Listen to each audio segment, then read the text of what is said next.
Hey y'all, I'm Briscoe Diggs and welcome to another episode of Real Talk.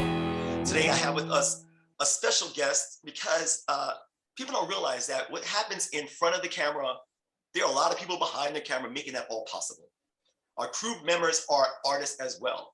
I can never do what they do. And I'm going to introduce a man that is like, he's a dream guy on set and he does everything well. So, and he's handsome with a beard. Shiry, welcome, sir. How are you, my man? I'm good, Briscoe. How about yourself, Good. man? Good to see you. Thank you for being here. Yeah. Appreciate it. Yeah. Yeah. Now, I wanted to say that you have a beautiful name, and I want you to say it for the crowd so they can hear it. All right. So the full name is Kabukage Shriyantatori Wimalasekera. Yeah. That's beautiful. So, or just Shriyanta Wimalasekera. Right. Oh my gosh. See, that's beautiful. I'm gonna get the tattoo tomorrow. I hope you got a lot of real estate left. Huh? Yeah, I know I do. I haven't got anything done except for my dog's name, which is my name. So hey, how vain is that? No. So anyway, let's. I know there are a lot of people out there that want to get into this business, and a lot of people are not actors. They want to be on the other side of the camera. You know, crew, lighting, all the rest, all that stuff that goes along with that. Because, like I said earlier, we could not be here. We would not be on camera if it weren't for our crew people that do all the work before we even get there. So explain a little bit about where you're from and what led you to be a crew artist. Sure. So I'm originally I was raised in Florida, raised in South Florida, and I got oddly lucky.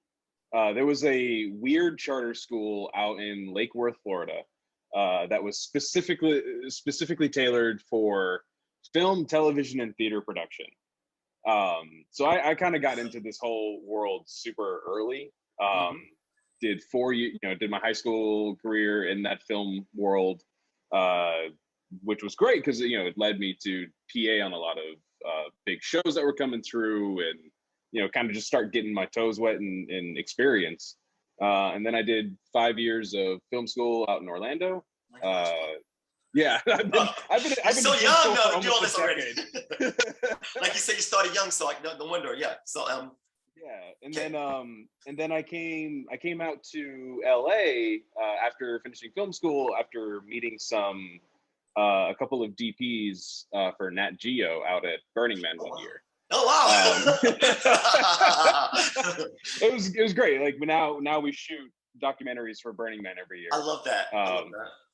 But yeah, so met up with them and like they convinced me, screw it, pack up everything I own in my car and drive on out here and just give it a shot. So what year was that? When did you come out? That was 2015. Wow. Yeah, 2015. Yeah. That's awesome. But the time I met you, I believe, might have been. Yeah, no, we met very shortly after I moved here. Okay. Like I started all thanks to a coffee shop. Yeah, exactly. Mobies. Yeah, so got out here and just started, like I said, dipping my toes in anything I can get to get my foot in the door in. So it started off with working rapid reels with your buddy Miguel, and that's how we met. Yeah, right? That's how we met. And so I shot rapid reels for 2 years, I think, at this point. And then, started getting like AC jobs, operating jobs, and started like, now's the time, cut all the things that are taking up a lot of time. And I'm just going to hyper focus on this one thing. I'm going to hyper focus on the camera world. I'm going to dive into it and try to be a A-list operator. Right. So. And you do it well. I mean, really. Yeah. It's like, I'm talent. There's definitely like still a lot of room for improvement. I mean, I also believe like if you feel like you've reached like this is the pinnacle, then you've lost the game. Right. If you're not trying to strive for something even more challenging, then it's not worth the time or effort. Yeah, no, I've been pretty fortunate in terms of the types of projects I've gotten to work on, the types of really cool pushing the art form on a technological level kind of projects, and just getting to see all these these really fascinating, really creative, brilliant things. So where do you see yourself going next? What do you love the best about what you do? is what I should ask. It's like, what do you like the best? No, I asked you the opposite. So there's two answers to that. There's the really flowery, like really inspirational answer to it, and then there's the real kind of the real answer to it. And the real answer is, my favorite part is I get paid. At the end of the day, I get paid to play with really expensive toys and press buttons. It's pretty great. Yeah. Yeah. I mean, the flowery, flowery answer to that is, what it's the combination of engineering and technology and this kind of really left brain stuff. Or sorry, right, whatever the logical mathematical, I don't remember it. It's the combination of all of that with an artistic intent. So taking what you know about certain lights or certain lenses, and just really bare bones ones and zeros information, and using that as a tool to create an expressive vision. Like that to me is really fascinating. That's awesome. Yeah, it's so. I understand that you also work with a company called Driving Plates. Explain that a little bit, because a lot of people don't realize what's going on with that. But yeah, they see it every day when they watch a show, but they don't really. I don't think they get the. Yeah. So Driving Plates is really a really clever company. So the best way to describe it is, and we've all seen it, that old-timey footage of someone pretending to drive a car while there's a road being projected on a screen behind them, and everyone's like, oh, this is so fake, this would never work. Like, obviously the person's fake driving, right? But that's effectively what we're doing. Is we go around, we capture environmental plate footage with a 9-camera array on a car, and then shows like, pretty much almost every major television show, Joker, big films, Sweet Girl, which was my favorite one to work on. Oh, I haven't seen that one yet. I can't wait. Oh man, that plate scene was insane. Oh, I can't wait. That's on my list, actually. And I didn't even know you all did that one. Oh my gosh. So no, we did that. It was that was definitely one of the coolest Driving Plates jobs we've ever done. We literally blocked down this big street in Pittsburgh, locked down the bridge, locked down the baseball stadium, was doing the stunt sequence through it while a helicopter's flying behind us at like 100 feet above us. It was intense. Did y'all do the stand with there was Vegas was empty? Did y'all do that one? Because I think I don't know if our plates were used in that. Yeah. But I remember y'all going to Vegas. Well, that was the thing. So when the lockdowns happened, a couple members of the team went out to Vegas, LAX, all of these places that were normally like traffic hell, and you try to go 2 blocks, it's going to take you 2 hours. Right. And so we decided, we took advantage of everyone being on lockdown, the streets being completely empty, and watching the footage, it was really creepy. It was one of those what's that Will Smith movie in New York and all the zombies? Oh yeah. I know what you're talking about when he has a dog. Yeah, exactly. It was a remake of the Omega Man, but I can't remember. I Am Legend. I Am Legend. I knew it had I in it. He had I Robot, I Am Legend, so I was confused. It was a real I Am Legend moment. It was surreal. Yeah, I can imagine, because when I saw the footage myself, I'm like, what? Vegas is empty, the airport is empty. Scary. Shoot. So what advice would you give a person that living in the Midwest, or somewhere that they feel like they're not getting their full potential with their art form, but they want to get into this business, especially about behind the scenes? Well, I mean, so there's two pieces of advice that three pieces of advice that I've kind of learned during my film school career and stuff like that. Like I hold these with me forever. One of them is, don't get in this for the money. Like eventually, yes, you'll get paid, you'll be able to make a living and all that stuff. But if you're just doing it just to get the money, you're gonna get burnt out really fast. Right. You have to really love and just genuinely enjoy doing this work. The other one is make your project so you can make the next one. So wow, that's a good one. yeah, right. I'm like, whoa, you got me thinking. Seriously, yeah. Yeah, so it's so regardless of whatever it is you're making, like if it's just some stupid little thing on your iPhone, even, you know, so long as you're gaining something, if it's wisdom, if it's experience, if it's a connection, regardless, it's all of these things that are adding up to let you make your next project. Right. And then the third one is just make things. You know, no one's saying you have to have $1 million for a project. You have to like I need to throw in 10 grand on this short film, this short 5-minute film. You don't need that. You know, I part of what I loved about my film school experience is that the school I was with was really focused on not necessarily how the professional industry is doing it, but teaching you how to make films regardless of your situation. Wow. Right. So being very bare bones, very guerrilla, and still making a project it's worthwhile and still fun. Right.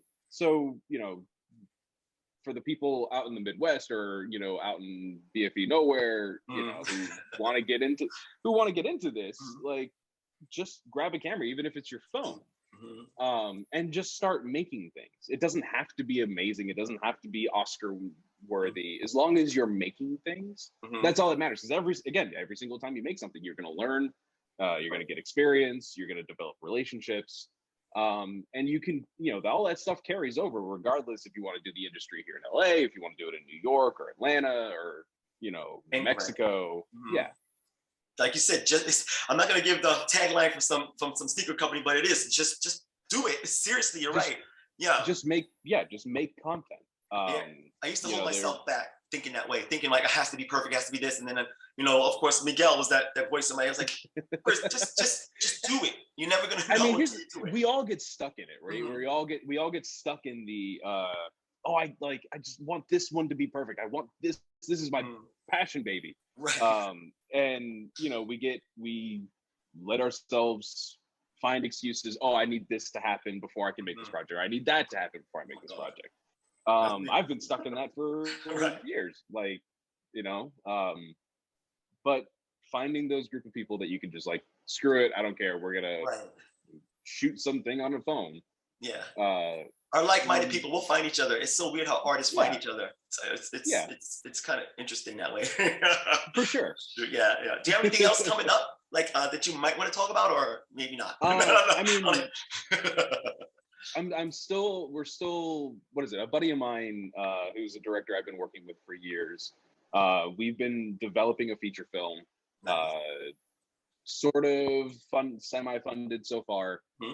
We're still working out a lot of the kinks and a lot of details, but hopefully at the end of the day, like hopefully next year we start principal photography. Good. Yeah, so it's a horror feature about by the way, for people getting into this industry, you're going to shoot a lot of horror. Yeah. Lots of fun nights. Yeah, I'm literally coming off of that from last night. Wow. Okay. Well, then I really appreciate even more that you came on, because I understand. I mean, sometimes I work 13, 14 hours and then I get home and I can't sleep because it's and then I got to go back and do it again the next day. So. Right. Oh, I mean, but that's part of the don't do this for the money. You got to do this because you enjoy the shit out of it. Yeah, definitely. So, I have one question though. I would be remiss if I didn't ask. What products do you use in your hair? No, everybody's gonna ask about your hair, I'm sure. It looks awesome. No, this is all natural. See, hey, you know, as a man who is like follically challenged lately, it's all good. It's all good. It's great. I had to put something in there like that because it looks like, you know, you have that nice, like, you know, you got that hair. And also, who was that creepy dude behind you? Oh, that. So that was my first project in college. What is it? We were set up to like direct our own little short film and stuff like that. And experimental film teacher showed me this film called I Clown by Fellini. And I don't know what it was about that movie. Something in me clicked of like, one, Fellini now became one of my favorite directors. And then two, the history and artistry of clowning, of traditional clowning is fascinating. Yeah, I'm scared of them, but it is fascinating. And so that project, it was about the relationship between Augusta and white clowns. Okay, yeah. And you know how no matter what they do, no matter how they try, like separating the two causes both to fail. So that was the that's deep too. white. So his kid follows you everywhere you go. Yeah. Yeah, it was a fun project. I mean, I did get like typecasted into like, oh, you're gonna make clown movies, and that's all you're gonna do. Which was fine. Like I made some really creepy clown movies. You know, and things that like personally was like, this is really fascinating to me. Right. So she was a friend of mine. Her parents were clowns. And she used to tell the story. I had never seen them in makeup, thank God, in person. I would probably run, but it was fascinating how she explained how they met in clown college. I didn't know there was such a thing. But you really like, if I could do it all over again, I absolutely would have gone to clown school. Yeah, absolutely. Maybe that would help me with my fear. It's not a fear. It's like a little. Yeah, I can watch like It and Killer Clowns from Outer Space. But the rest of them is, if I see them in person, I'm like, oh no, but that's just me. You don't come here to hear that. You know, I have to talk to my therapist about that one. But it's always, sometimes I go to set and I'm like, why did you put me with the clown? What's up with that? So probably my next project, I'll probably end up having to wear clown makeup. So it's like, all good. And then you'll be the AC camera, so you'll help me out. Like, help me. Shiry. See, I know my friends' names. I have 3 friends. I have Deanna, Diana, and Deanna. Oh Lord. And I'm like, don't hang out together, please. Because I would mess up really bad. But yeah, Shiry, I really appreciate you coming, sharing your knowledge with us. And sure. We look forward to hearing more from you in the future. One thing I'm gonna start doing on the show is coming back around to my guests and see where they are at any particular point. So I might be calling you back in to check up on you and see what your next project is and check out the progress of your hair. No. Shallow, LA. It's either going to be really long or completely gone. Yeah. That's one thing. You are a chameleon, man. You change it up a lot, which is cool. Yeah, that's awesome. But yeah, I really appreciate you coming. Have a great Labor Day. That means chill, you know? Even though it's Labor Day, but you know, we all got stuff. Chill. I mean, that's the one kind of weird thing about our industry. We don't really understand what holidays are. Yeah, what's the holiday? I know. Yeah, really. I would have been booked today, but for some reason they didn't call me in. But yeah, there's no holidays. I'm literally managing gear later and doing safety courses and stuff. See, look at that. Well, Shiry, have a beautiful day, and thank you so much for coming. And yeah, dude, don't hang up yet until I'm. And also Wentworth Miller, I know, right? Wentworth Miller, the cat, he's here and he said, "What's up?" He's been visiting, so. Yeah, Shiry, you have a great day, and we'll see you soon. And remember, y'all, if you have a dream in your heart and a plan, it's never too late. Can you dig it? That's right. All right, man. By the way, I've started saying "Can you dig it" just naturally everywhere. Thank you. I got that from Angelina Breen, one of my little sisters. Yeah, she started that. So thanks, Angelina. Yeah, let's keep it on going on, Shiry. Yeah, thank you, brother. I appreciate it. And yeah, enjoy your day. And watch out, there's some guy behind you staring at you. So, killer clowns. All right, let me